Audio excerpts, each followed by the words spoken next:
Good morning, everyone. So, it's Saturday, January 3. Kakagising lang, pero I hurriedly changed clothes to start walking and running today.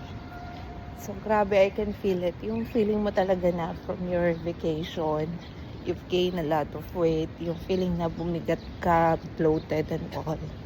So, kailangan talaga, I need to detoxify this week and I need to increase my walking and running exercises. So this is what I'm going to do over the weekend. Medyo maghahabol din tayo ng work. But nonetheless, still grateful that I was able to rest. Though it's not really entirely rest lang kasi we were outside. In fact, there are days din talaga that's super tiring and puyat. But being away for work for a couple of days is really a great opportunity to recharge. Para mas maging ready tayo this 2026. So, I'm planning to do 5K walk today. And probably after that, try to walk 7K.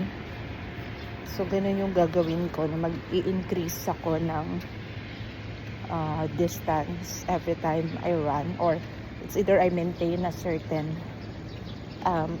distance, which is a minimum of 5K, or interval, I'll do 5, 6, 7, 8.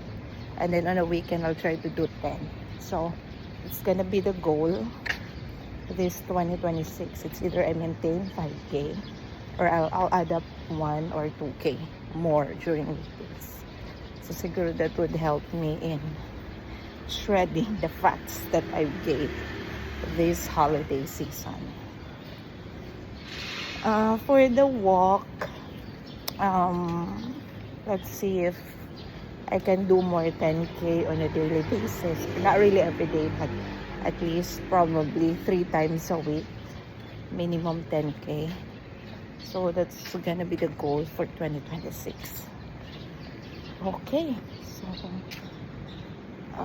yeah, probably I need 2 hours today or 2.5 hours today to complete my goal of finishing 5K walk and 7K run.